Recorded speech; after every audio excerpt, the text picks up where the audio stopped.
sort. Quand il intervient, fumée sort. Même quand il marche, par son derrière, fumée sort. Un jour, mon oncle a décidé de dormir à 19h. Il s'est enfermé dans la chambre. Il a commencé à dormir. Après, il a commencé à ronfler. Gourgon, gourgon, gourgon. Ronflement là, c'était fumée seulement qui sortait.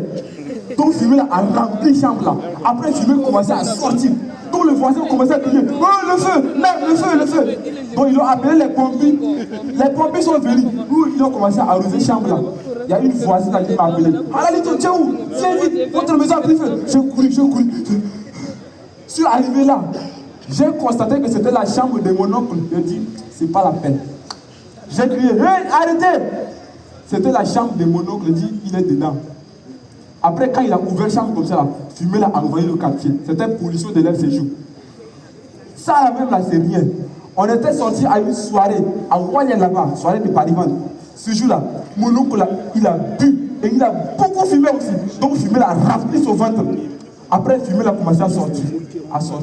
Donc, les gens ont commencé à crier. Acte le groupe là, ouais! Acte le groupe là, malade, tout le quartier, acte le groupe là, acte le groupe là! Le gérant dit non, c'est pas groupe aujourd'hui, c'est la SNF. Après, ils ont commencé à chercher. D'où venait la fumée? Ils ont cherché. Ils ont trouvé que c'était mon oncle. On nous a chassés ce jour-là. J'avais honte même de sortir avec lui. On a pris la moto, nous sommes partis. Brrr. Les gens nous regardaient bizarrement. Et moi, je n'ai pas compris.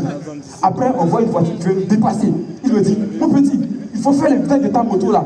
Sinon, tu es en train de brûler l'air. Il dit, ah, comment? Je ne regardais pas derrière. C'était la fumée seulement. Arrivé au niveau des ponts, voilà un policier qui nous arrête. Hey, malade, tu connais la caserne dans la infraction, c'est.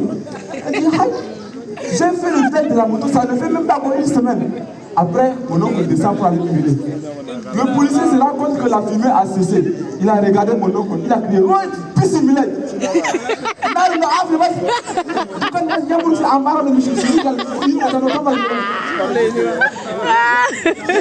Après un autre jour, mon oncle a commencé à tousser. Lui, quand il tousse, c'est fumée qui sort.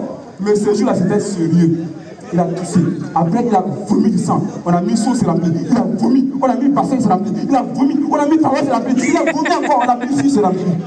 On l'a amené à l'urgence. Et mon oncle a dit, je veux faire un témoignage. Un témoignage, il a fait ça devant tout le monde. Donc, il y avait la presse, il y avait MCT, il y avait le ministère de la Santé, il y avait même le ministère de la Jeunesse et de la Culture. Dans son témoignage, il a dit, lui, s'il meurt, il veut faire don à l'humanité. Donc nous-mêmes, on n'a pas compris son témoignage là. Après, il est mort. Quand il est mort là, le ministère de la Santé a appelé MCC. Il était là, même la presse était là. Ils ont appelé un grand chirurgien qui est venu l'opérer. Ils ont enlevé ses poumons. Ce jour-là, on a compris que dont il parlait là, c'est ses poumons. MCT a fumé ses poumons là pour mettre sur les boîtes de cigarettes. Vous qui fumez, vous voyez poumons sur les boîtes de cigarettes là. C'est mon oncle.